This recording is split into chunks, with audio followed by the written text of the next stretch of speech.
Hello there, I'm Nick, and this is the Game Apologist, where we look for the good in bad games. We've waited long enough. We've already covered Sonic 1, 2, and CD. It's finally time to get back to the series and talk about Sonic Spinball. I feel like every one of these Sonic retrospectives goes through the original Genesis games ready to dig deep and talk about the mechanics and the history and give our own spin on it, and to help give a definitive answer about which one's the best and all this other, and then there's... right. That game. This irritating little distraction, this unnecessary detour. Sonic Spinball was the very first Sonic spin-off. Oh wow, that pun has layers! Sega was pretty dismissive about the game, and in turn, I feel like a lot of the fan base is as well. It's not that it's bad, it's just... I don't really want to talk about it, you don't really want to watch a video about it, we're just here, so let's get this over with. So say you were tasked with making a brand new Sonic game at the height of the brand's popularity, and you have very little time to put this thing together because your bosses at Sega just want something to fill out the Christmas market. Doesn't need to be anything mind-blowing, just good enough. So you look around, you see what you have. Well, they used a lot of pinball mechanics when designing this character. That casino night level from Sonic 2 was a really big splash. Maybe we can build a whole game around it. So you build off of what worked, put a game together, and the very first thing your players see is... Like, what was the inspiration here? How do you put Sonic and pinball together and come up with this nonsense? It's like the team was desperate to slap something together, and no matter how many hedgehogs they were shoving into pinball machines, they just couldn't get it right, so they just threw it all down the toilet, and then they're like, yes, that's it. No, we're missing something here. What else should we do?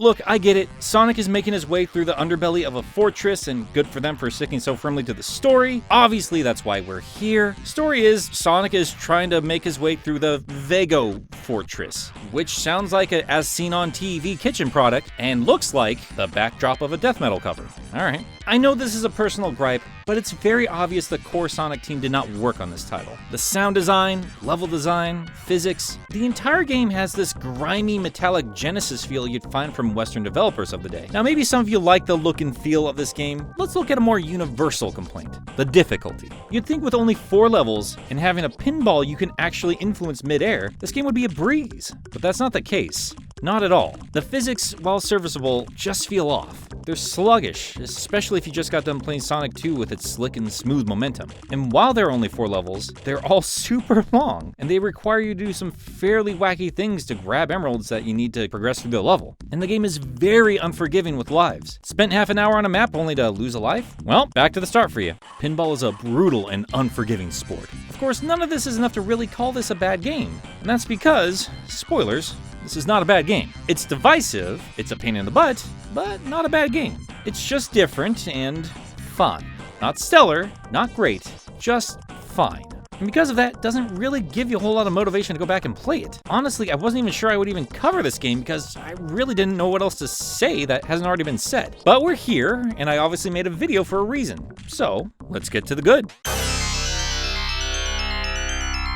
Okay, so before you do anything else in this game, head over to the options menu. I know, I'm sorry, just endure it. You'll get through it, I'm so sorry. And change the game speed. And suddenly, holy cow, it's not so sluggish anymore. I really wish the game didn't default into that slower mode. And I get that it makes things easier, but it's just not as fun. There are certainly other means to curve that difficulty. The game is a lot more fun in this option. And like most games of this era, you can just use passwords to jump to later levels if you like. While starting off in a sewer would not have been my first choice when it comes to an opening level, honestly, all of the maps are very detailed and have a lot going on, both in design and interactivity. When my biggest complaint about design is, well, this aesthetic is not what I would normally associate with Sonic or pinball. Well, that's not much of a complaint at all. In terms of design, it is both wildly different from anything else we had seen from Sonic games thus far, yet it manages to remain thematically consistent through the adventure. It's gross, it's grimy, but in its own way, kind of beautiful. There's always something interesting happening on the screen, and despite the blue hedgehog on the blue background for the first level, it's easy to keep track of Sonic.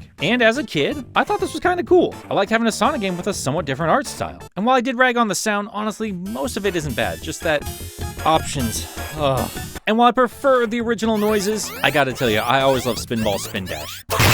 Since this isn't either a traditional pinball game or a traditional Sonic platformer, you end up with an interesting fusion of both. You could play this like a pinball game, meaning you have 3 balls and you play as long as the score count will let you go, or you can play this like a platforming adventure. You have an objective, collectibles, and an end goal to reach. Whether your ultimate destination is at the top of a scoreboard or to the end credits, the game's got you covered. But what exactly do I mean when I call this a platform pinball game? Well, like I mentioned earlier, you do have some influence on where Sonic goes. And every now and then, you'll uncoil and you'll have to walk around with Sonic. I feel like it's mostly here to remind you that you are playing a Sonic game, but I do enjoy it. First for the reprieve from all the crazy pinball action, and yeah, admittingly, I am a little more invested because I'm playing Sonic and not some random metal ball. But I also like the creative ways they have you use Sonic through the game, be it to run to another section, grab hold of a switch, or just give you a wink when you grab an emerald. I think this is actually a pretty cool and creative game. Now, wacky pinball video games seem like a rarity, but Sonic Spinball is far from the first or last weird pinball video game. So obviously this weird fusion has legs, which makes it kind of surprising that Sega never went back and revisited this idea.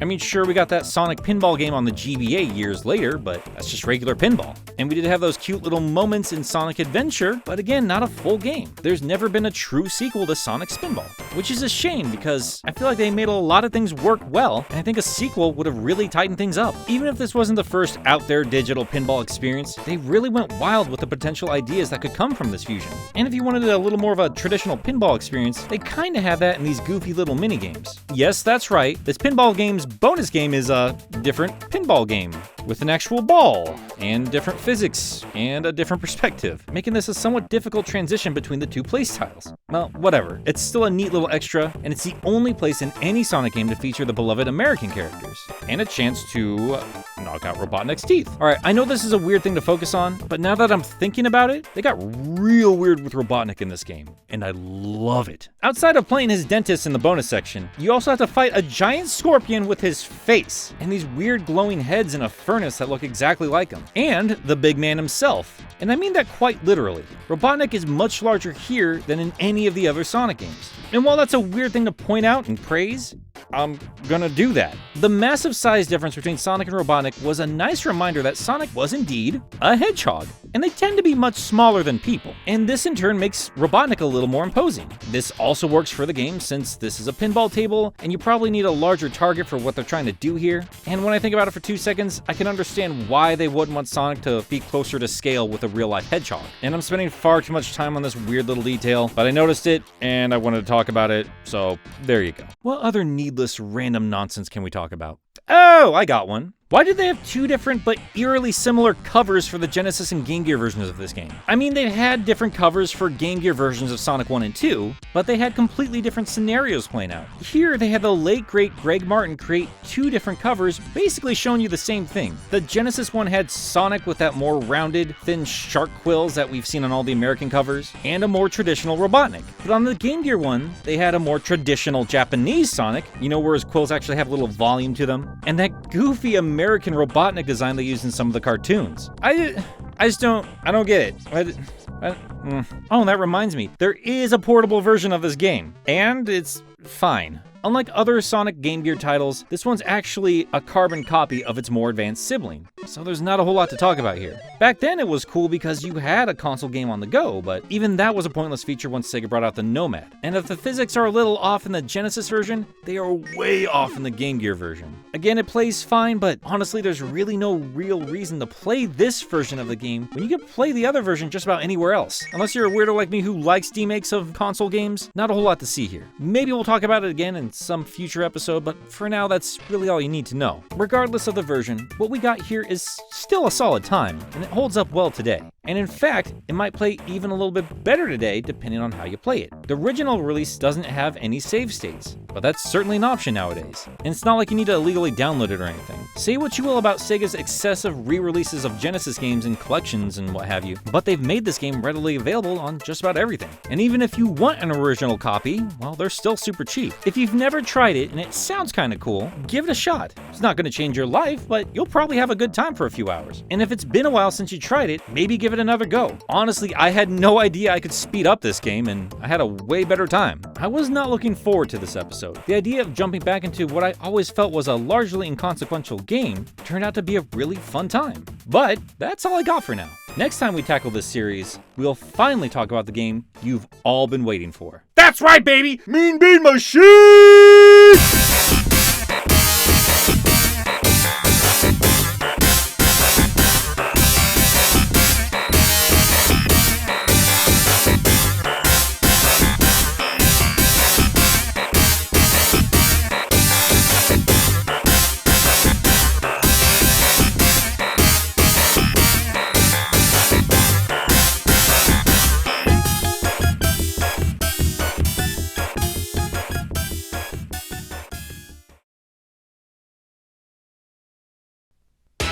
ソニックが超音速で弾け飛ぶピンボールゲームに挑戦だ。